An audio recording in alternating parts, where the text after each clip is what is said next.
Welcome to the Engage with Oceans podcast.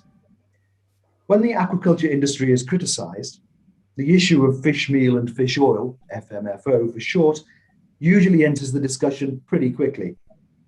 Traditionally, FMFO comes from the ocean stocks now seen as fully exploited or overfished, raising fears of a collapse in those stocks. And to put it simply, FMFO can't keep up with the growth in the aquaculture industry.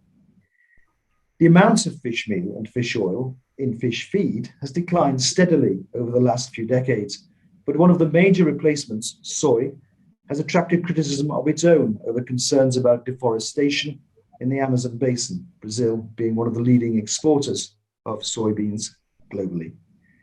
Now, a new generation of ingredients, from algae to insects, are offering alternatives.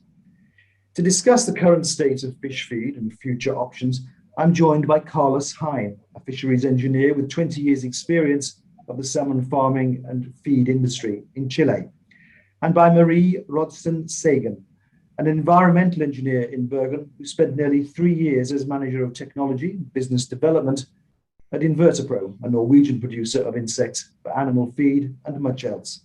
Welcome both.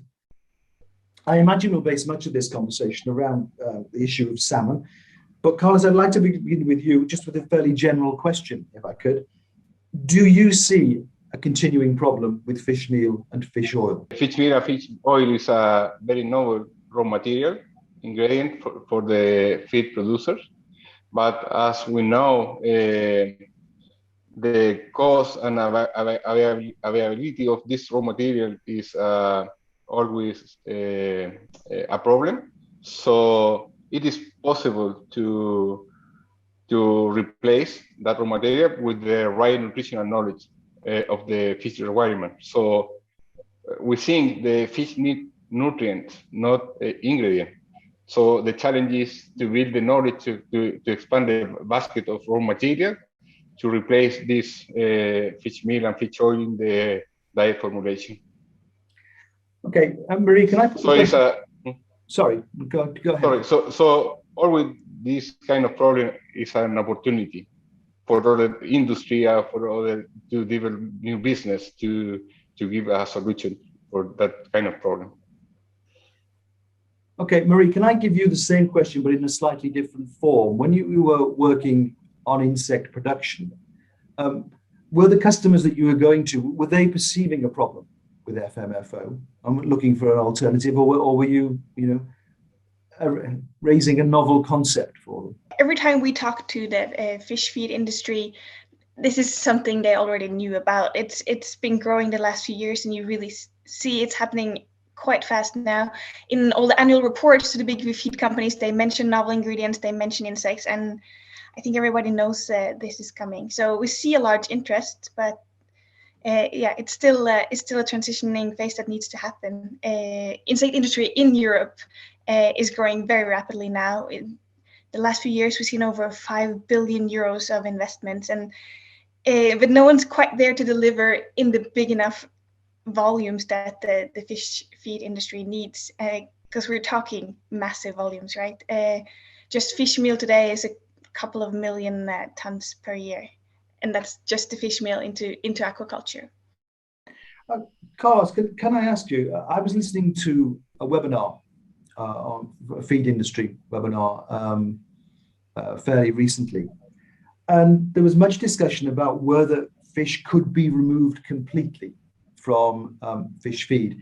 There were some people who seemed to believe that it could. And there were some people who believe that no matter what other alternative is arrived at, be it algae, be it insects, be it something else, that there was going to have to be some fish ingredient in the feed. Do you agree with that? Or do you think that we really can just treat it as a collection of nutrients and supply them from elsewhere? Okay, the nutrients provided by fish in the feed formulation cannot be replaced by a single raw material, because the contribution of protein and lipids is just a part of that. They contribute in the formula with amino acid, vitamins, mineral. So that must be balanced in the formulation with the contribution of other ingredients. So that is why it's so important the this kind of new novel raw material, and perhaps in the new future we can start to use to replace in some part or percentage the fish meal. But I think this could be a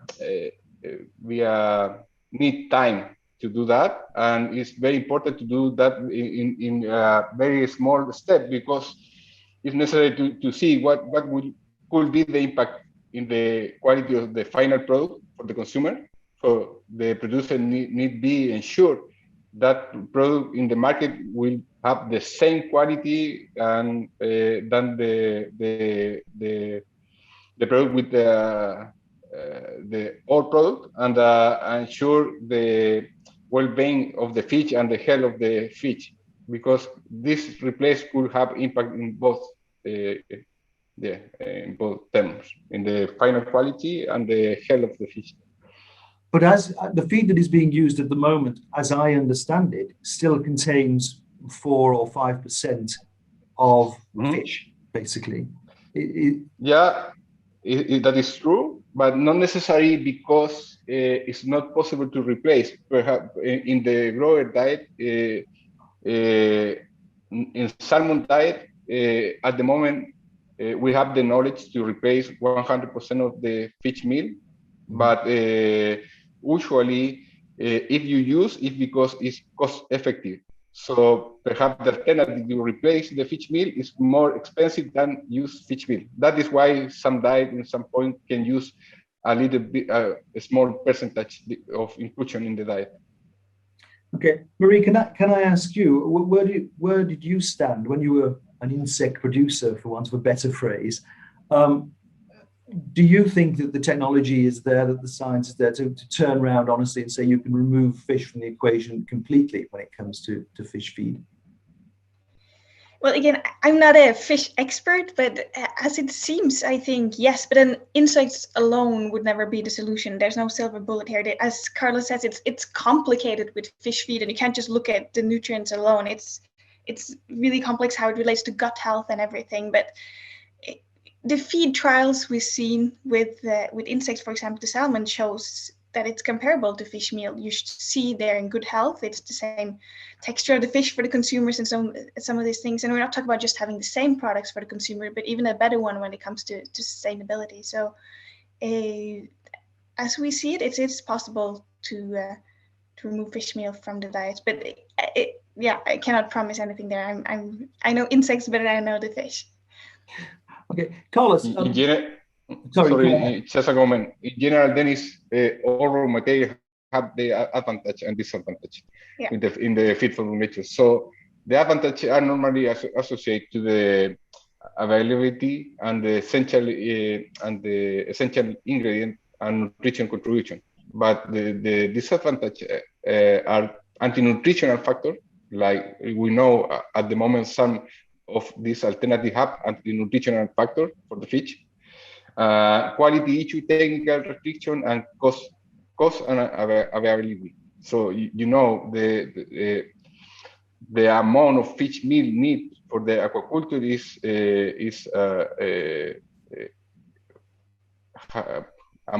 a million of tons. So replace that source is very complicated. So that is why perhaps we need go step by step. We need some years to do that, something like that. Yeah, you mentioned cost in that. I'm going to ask you both about cost.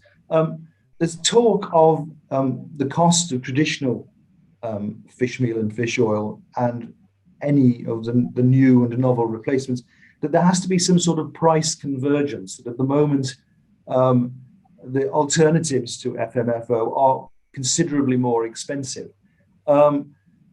Is there a trigger point, Carlos? Does the price of this product have to come down before people will really start investing in it, or do you see a convergence in price already beginning to happen? It's three questions. I think depend of the almost the customer, how much are willing to pay for the final product, and if they pay for that. So So, for example, today, if you want to produce a zero fish meal diet and low carbon footprint, perhaps you need a very expensive ingredient, but some people could be paid for that product. That is a market segmentation. So it's not just a one solution from my point of view. The producer need to explore different market, different alternative of product, different to use this kind of new raw material, produce different kind of products for different clients and markets. So some market could pay for that, another not.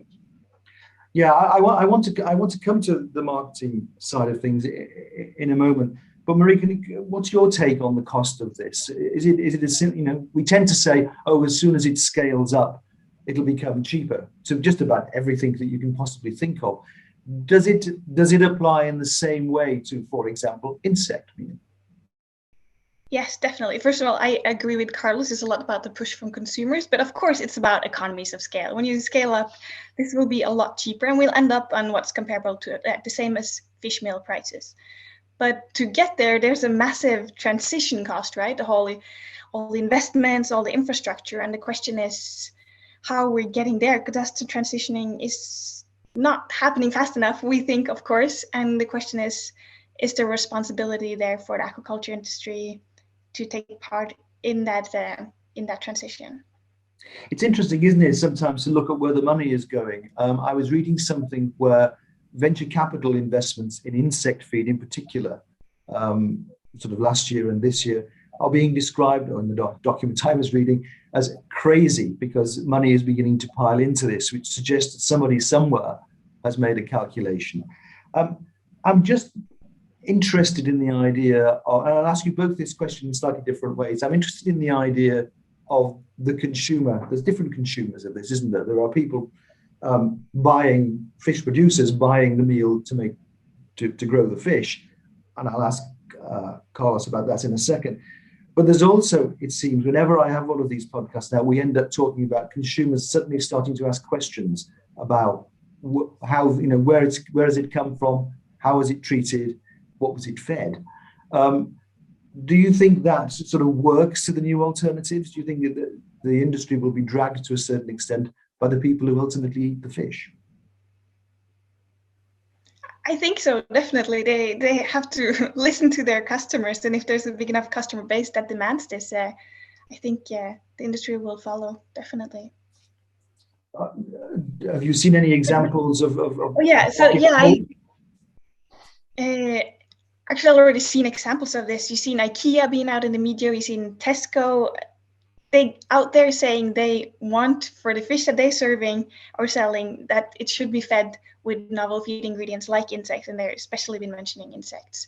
And also there's been a trial in France, I think, where they actually also branded the fish on being insect fed. So it's already happening, but it's still new for consumers to hear about insects. So that's still taking some time, but telling them that this is the natural part of the fish's diet, that it's healthy and sustainable, and telling that story, I think that's very important. Carlos, you've kind of touched on this in one of your answers already, but I think it's probably worth just going back and reminding ourselves that there are different types of fish feed for different markets with different qualities. You seem to be suggesting, and it seems quite logical in a way, that yes, FMFO will remain as an ingredient in certain types of fish feed, but it will be targeted at particular consumers with particular products. Do you see a sort of strata, a sort of league table of product, and that if we want premium fish, then we'll accept premium prices? Do you see it beginning to divide out like that? Yes, at the moment I saw some example. For example, the Scotland producer they sell certificate fish for sustainable sources of feed. In Chile, we have examples like Berlazo. is a fish producer without fish oil. They use alternative, and I know we have some companies working in a special product. At the end, the focus of the producers will always be the customers. So without them, they do not exist. That is the point. So if the customer don't give give you the preference, companies won't be successful in the long term. For this reason, this kind of change must be aligned with the taste and requirement of the client and will be validated by them. So yeah. Can I ask you? I'm not sure whether you'll be able to answer this question, but I'd like to ask you anyway. Quite a lot of the fish meal that is produced, a substantial amount of the fish meal that is produced in South America goes to the Chinese market, goes to China. Does the China market have the same concerns? Do we see the same concerns all the way around the world, or are we, Maria and I sit in Europe and look at European concerns? Do the people who buy the fish meal in China express the same requirements and the same changes in the fish meal, or are they lagging behind?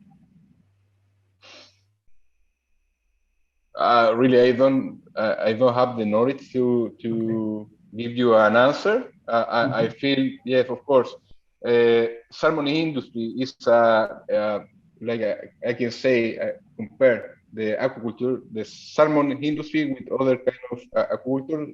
Salmon is a very expensive source of protein, and other product like shrimp, tilapia is a cheap sources of protein. So of course the amount of fish need to produce feed for that kind of product perhaps is very low in percentage of inclusion, but the industry is huge, so they need a lot of fish meal. The impact of fish meal in that kind of product perhaps is not so expensive, so they don't have the need to replace fish meal soon than salmon producer. Okay, can I move on then to the question of carbon footprint, because it's quite interesting when you look at fish feed. The carbon footprint of, let's say, salmon is to a substantial amount. The carbon footprint is locked into the fish feed, or the gathering of the fish feed, the manufacture of the fish feed, in some cases the transporting the fish feed from South America to China or wherever. Marie, can you give me an idea with, for example, insect production? Are we looking at a lower carbon footprint for something like that than traditional fish feed? Well, yes, one of the reasons that we in Vertipa started with insect production in the first place is because of how remarkable it is when it comes to sustainability. First of all, what we use as our feed ingredient for our insects is what's called waste products today, like organic waste. So we're not only trying to solve some feed problem in the aquaculture industry, we're also trying to solve a waste problem. A third of the food in EU today is somehow wasted. And this is often things that can easily be eaten by insects, because that's what they do in nature. They're natural upcyclers. They take carbs and make it into proteins. And it's quite interesting how they can live in quite harsh environments with lots of bacteria, for example, salmonella, and transition this. So that's one reason the whole waste thing makes it very sustainable. At the same time, they need a fraction of the space of normal protein production. We're talking about 80% less space. And when it comes to greenhouse gas emissions, we're talking 90% less. So it's very, and they need very little water as well, and not a lot of energy. So all of these factors means the footprint is small and you're taking waste things. And at the same time, it's much easier to produce it on a local level. So we can use local resources and we can sell to a local market in Norway, and that can be replicated locally elsewhere as well. So yeah, it's all about sustainability from A to Z, not just for carbon footprint, for the entire value chain. Okay, can I ask another question then? Are we perhaps, this discussion has been taking place on the idea that there are choices being made, and that's true. Fish producers are making choices consumers are making choices. Are we fooling ourselves slightly? Every forecast I see for the aquaculture industry suggests phenomenal growth. And is it not the case, Carlos, I'll ask you this question first. Is it not the case that actually there's now a supply bottleneck, and that whether people think it's a good idea or not, or whether the costs are higher or not, that actually if aquaculture is to continue to grow, a solution to this is going to have to be found, that other ingredients are actually going to have to take over, or there simply won't be enough FMFO to keep up with the expansion? Would you agree with that? I agree. I think if alternative raw material were not available to replace fish meal and fish oil in the diet, it will not be possible to increase the production. So the cost will increase, and the competition with other industry for these resources will generate an even great impact on production costs and industry growth. That is why it's so important to build knowledge and start to test and use new raw material in the diets, if we want to maintain the expansion of the aquaculture. Do you see, when you look at the alternatives to FMFO, there are a number of different products coming to market. There's algae, there's yeast and fermentation products, there are the insects that Marie was involved with, and quite possibly others as well. Is it clear yet whether there is in fact a winner in this? Is there going to be a particular product? Soy, for example, dominated for a long time, now has to deal with its own environmental concerns. Do you see among fish producers a kind of winner becoming clear? Not for the moment. All of these solutions are important, but their impact will depend on the availability, nutritional value, technical and functional characteristics to combine them to produce a balanced feed that meet the nutritional requirement of the fish. So that is why I mentioned before, replace the fish meal and fish oil, not depend just the one raw material or one new source of raw material. Perhaps it's a combination. And how, in which percentage you use in the feed formulation depend on all these factors. Okay. Maria, are you an evangelist for insect feed then, or do you think there are other contenders out there? Algae seems to be doing quite well, and I'm not going to ask you to talk about it, but I'm wondering whether you can see anybody sort of stretching ahead in this race. I think there's no silver bullet here. I think it's important, as Carlos said, like all the feed ingredients, they need to play together in the symphony here. But of course, at Inverted Pro, we made our calculations, and we have a clear bet, and you can guess what that is. But I think, as Carlos said, it's all about being able to supply large enough volumes, and that's all about scaling up quickly enough. And that's where the challenge is right now.